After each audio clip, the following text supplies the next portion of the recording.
খুঁটিনাটি রান্নাবাটি কুকিং চ্যানেলে আপনাদের সকলকেই স্বাগত জানাই। এই গরমের মধ্যে সত্যি কথা বলতে আর কিচ্ছু যেন ভালো লাগছে না, শুধু যেন মন চাইছে একটু ঠান্ডা ঠান্ডা কিছু খেতে।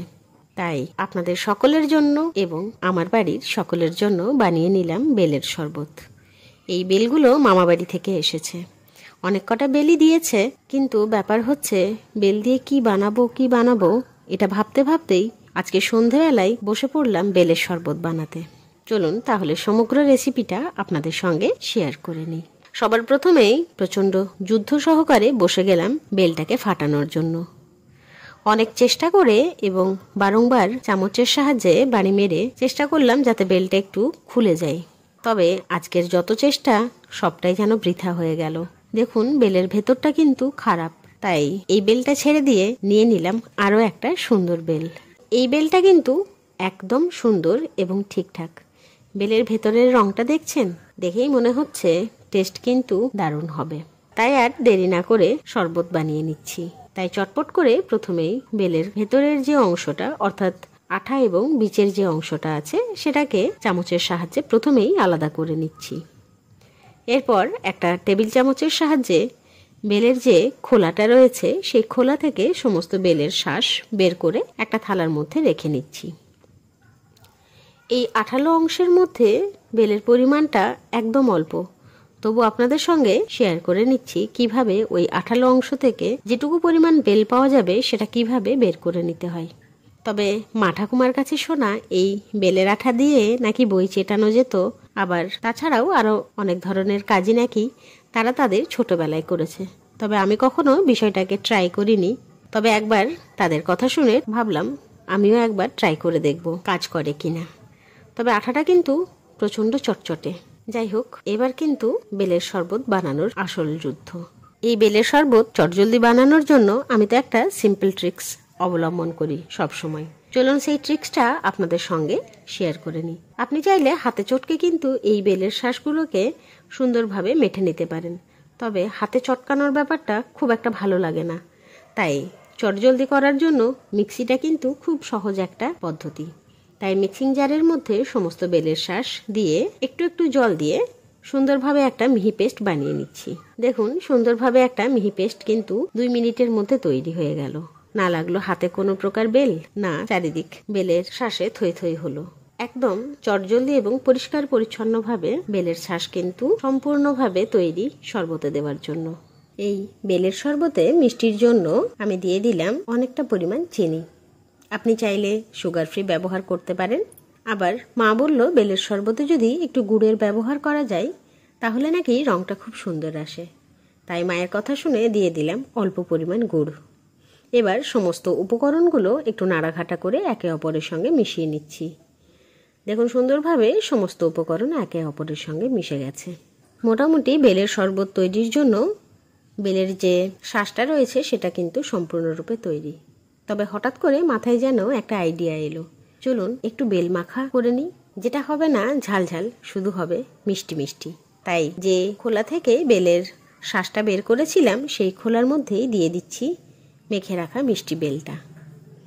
সুন্দরভাবে বেলটা দেওয়ার পর মাঝখানটায় একটুখানি গর্ত করে দিলাম, তাতে দিয়ে দিচ্ছি অল্প পরিমাণ মধু এবং ওপর থেকে ছড়িয়ে দিলাম কয়েকটা চিনির দানা। দেখুন কি সুন্দর লাগছে না দেখতে? শুধু দেখলে হবে না, স্বাদটাও কিন্তু অসম্ভব সুন্দর। অতি অবশ্যই কিন্তু এই বেল মাখার রেসিপিটা শেয়ার করে দেখবেন। তবে না, আজকে শুধু বেল মাখা নয়, বেলের শরবত করতে বসেছি, তাই বাকি কাজটা এইবার করব। এইবার বেলের শরবতের আসল যুদ্ধ, মানে বাচ্চাদেরকেও তো খাওয়াতে হবে, শুধু বড়রা খেলে তো চলবে না। তাই বাচ্চাদের মনের মতো শরবত যাতে তাদের সামনে থাকে, তাই ফ্রিজ থেকে বের করে নিলাম একটা সুন্দর ডেয়ারি মিল্ক চকলেট। ভাবলাম চকলেট সিরাম তো হাতের কাছে নেই, তাই এই ডেয়ারি মিল্ক দিয়ে একটা সিরাম বানিয়ে নিই। তাই গরম জলের মধ্যে ডেয়ারি মিল্কটা দিয়ে কিছুক্ষণ ফুটিয়ে নিলাম। দেখুন চকলেটটা একটু থকথকে হয়েছে, তবে আমি যে পরিমাণ লিকুইড চাইছি এটা কিন্তু এখনও হলো না। তাই মনে হচ্ছে এই ট্রিক্সটা এখানে ফেল হয়ে গেল। তাই এবার চকলেটটা কেটে পরে একটা বাটির মধ্যে নিয়ে নিচ্ছি। এরপর এই বাটির চকলেটটা গরম জলের মধ্যে দিয়ে একটু মেল্ট করার চেষ্টা করছি। আশা করি এইবার কিন্তু মেল্ট হয়ে যাবে। হ্যাঁ, যা ভেবেছি তাই। দেখুন কি সুন্দরভাবে চকলেটটা কিন্তু মেল্ট হয়ে গেল। চলুন এবার এই চকলেটটা দিয়ে গ্লাসের ওপর একটু ডেকোরেশন করে নিই। যার লোভে পড়ে কিন্তু বাচ্চারা বেলের শরবত খাবেই খাবে। একটা চামচের সাহায্যে এই চকলেটের মেল্ট অংশটা নিয়ে সার্কেল মোমেন্টে ঘুরিয়ে দিলাম। এবার গ্লাসটাকে দাঁড় করিয়ে দিলাম। বাড়তি চকলেটটা ঠিক যেন গড়িয়ে গড়িয়ে পড়ছে। বাস, আর কি চাই? এটাই তো তাদের দুর্বল জায়গা, মানে চকলেট। এরপর চলুন বেলের শরবতের বাকি অংশটা রেডি করে নিই। ততক্ষণে গ্লাসে থাকা চকলেটটা একটু ঠান্ডা হয়ে যাক। এরপর শরবত বানানোর জন্য একটা ছোট্ট কাচের জগ নিয়ে নিয়েছি। এখানে নিয়ে নিলাম 50% ঠান্ডা জল।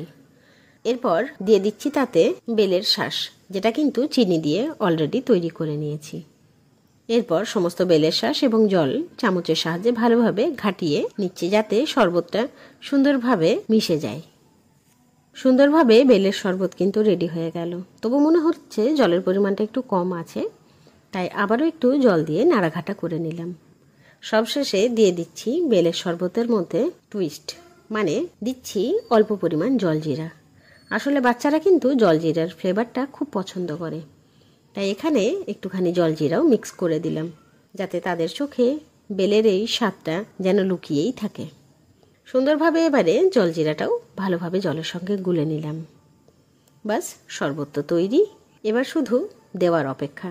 গ্লাসের কাজটা আগে তো সেরে রেখেছি। এরপর সুন্দর করে গ্লাসের মধ্যে দিয়ে দিচ্ছি শরবত। আপনি চাইলে এখানে 2-4টে আইস কিউব দিতেই পারেন, তবে বাচ্চারা খাবে বলে আমি আর আইস কিউবটা দিলাম না। অবশেষে শরবত যখন সম্পূর্ণরূপে তৈরি, তখন ভাবলাম বেলের যে মাখাটা তৈরি করেছি সেখানে কেন চকলেটটা একটু বাদ যাবে, তাই তার ওপর থেকেও দিয়ে দিয়েছি অল্প চকলেট। দেখুন, একই সঙ্গে একটা উপকরণ দিয়ে একদিকে মাখা এবং একদিকে শরবত, দুটোরই স্বাদ কিন্তু দুর্দান্ত। এই গরমের দিনে অতি অবশ্যই কিন্তু ট্রাই করে দেখবেন। এইরকমভাবে প্রায় আমি 5 থেকে 6 গ্লাসের মতো শরবত তৈরি করে নিয়েছি সমস্ত বেলের শাঁস দিয়ে। সেটা কিন্তু ছোট্ট করে আপনাদের সঙ্গে ছবির মাধ্যমে শেয়ার করে নিলাম। অতি অবশ্যই এই ধরনের সুন্দর সুন্দর রান্নার ভিডিওস দেখার জন্য আমাদের চ্যানেল খুঁটিনাটি রান্নাবাটিকে সাবস্ক্রাইব কিন্তু করতেই হবে। অতি অবশ্যই লাইকটাও কিন্তু করতেই হবে এবং শেয়ার করতে ভুলবেন না যেন। ধন্যবাদ।